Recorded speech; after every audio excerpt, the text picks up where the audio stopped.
On February 1st, 2012, Mr. Elisberg wrote, "I haven't written about the Republican presidential primaries.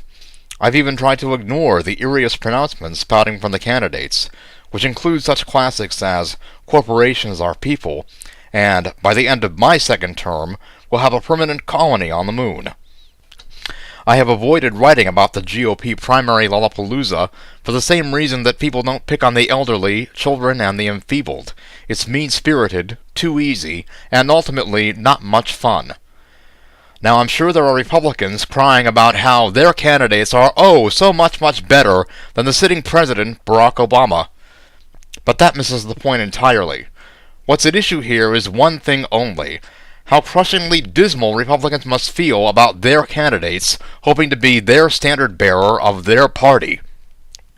Any far-right Republican who enthuses, "We have great candidates running for president and I couldn't be happier," either has a longer nose than Pinocchio, or has imploded into self-deception more impenetrable than a black hole. Let's consider the reality.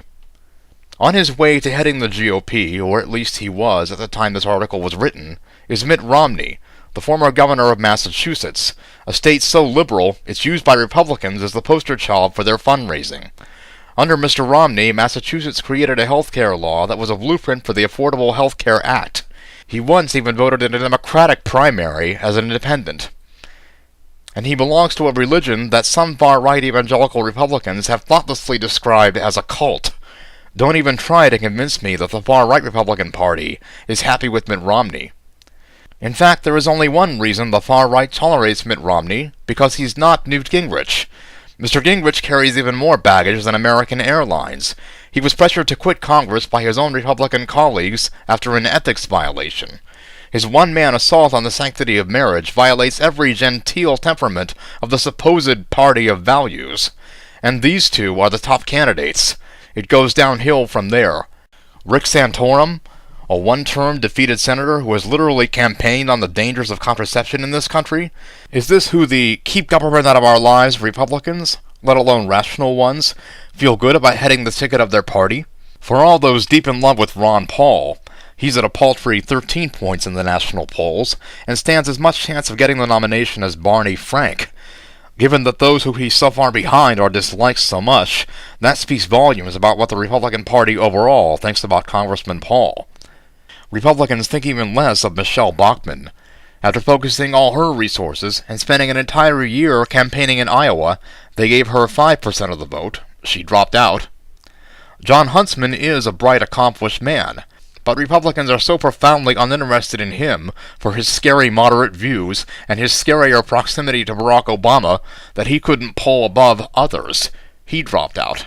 Anyone who dares contend that Republicans are happy with their candidates is disingenuously ignoring that a pizza company CEO and a TV game show host were both the leading choices of GOP voters for president. No one grasps for a Herman Cain or Donald Trump to head their party unless they're so desperate from everyone else on the ballot. And even now, Republicans still talk about finding someone good to come in at the last minute. It must be pure agony for Republicans looking at that list of all their candidates and seeing that this is the best they could come up with. But here's the thing. This meager list of GOP candidates is not the best they could come up with simply because the really good people aren't running. This group of candidates all ran because this is who the Republican Party has become. Consider, for the past 3 years, through all outlets, the Republican Party has pounded into its constituents that Barack Obama is a Nazi socialist terrorist devil. It has voted near unanimously on a stated agenda of trying to make the U.S. president fail, even if that means prolonging a depressed economy. It has systematically quoted the most radical of the far right and brought the Tea Party corporations into the GOP. It has convinced its base that health care is bad for them, and this has all been unrelenting and a concerted, knowing effort. Who else do you think the Republican Party would end up with as its presidential candidates? This isn't an accident that such an empty assemblage is running to lead the Republican Party. This is precisely who the GOP has been pushing to the forefront as its loudest voices for the past 3 years. The old adage has never been more true: you make your bed and you lie in it, no pun intended, or you dance with who brung you. For the past 3 years, the Republican Party has made its bed and waltzed with its lovers, and that brought it Mitt Romney, Newt Gingrich, Rick Santorum, Herman Cain, Michelle Bachmann, Ron Paul, Jon Huntsman, and Donald Trump. It couldn't have brought anyone else, and now it's stuck with them on its dance card, and taking them to bed. And in the end, the party knows that it's the one getting screwed.